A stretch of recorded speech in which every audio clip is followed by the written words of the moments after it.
Adeel. So lovely to meet you. How you doing? So, can you just kick off with a brief intro to the film Ali and Ava and a bit about your character, Ali? Yeah, so Ali and Ava is about two middle-aged people who find each other in a point in their lives where they feel as though finding a romantic connection is something that is beyond them. Yeah. You know, working with Claire Rushbrook, she's such an incredible and, very British indie director. Why did you want to work with her and what was it like on set? Well, I've been a fan of Claire's work for years, and to describe what it's like working with her on set, I just had to try and do it here. Words fail me a little bit. All I know is that the experience as an actor is that you felt very free. It was like nothing else that I've experienced before, working with a director, a writer-director. And there's something that happens within that experience where you can't really articulate how good it is, and you can't really articulate the importance of that. And the film does a better job for me than I could ever do, is describing how wonderful it is. It's just, yeah. And you have great chemistry with Claire Rushbrook. What was it like acting opposite her? It was great. She's somebody who keeps things very light and buoyant and playful, and something which is really needed in a quite a film that could veer towards being quite serious. It was really nice to have that with her. Keep it light and buoyant.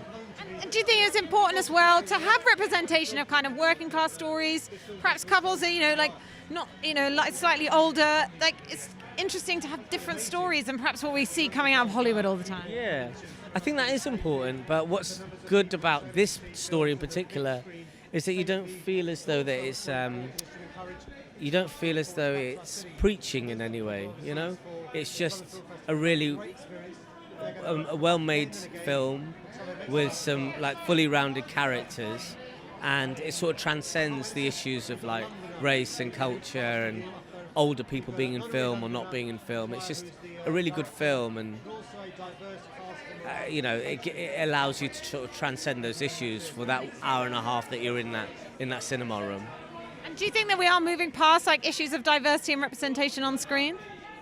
No, I think there's still work that has to be done, but I think the more and more we talk about it, and the more the questions are asked, then the less and less we have to address it.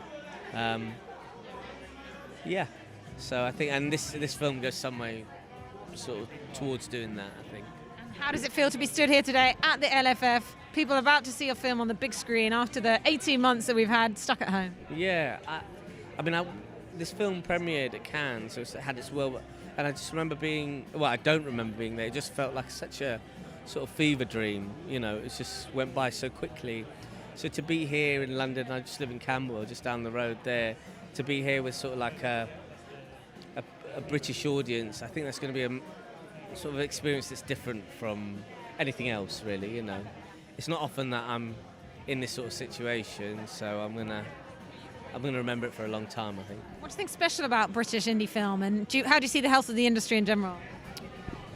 I think British indie films have this really focused. They have this ability to be it's like what is it?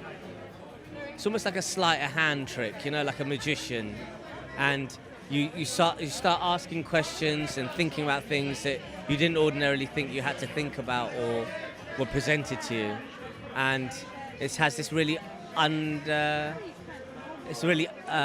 unassuming but very powerful and moving. Generally, it's a massive generalisation about British indie films in general, but definitely this film. Fantastic. Thanks for your time. Enjoy the evening. Thanks so much.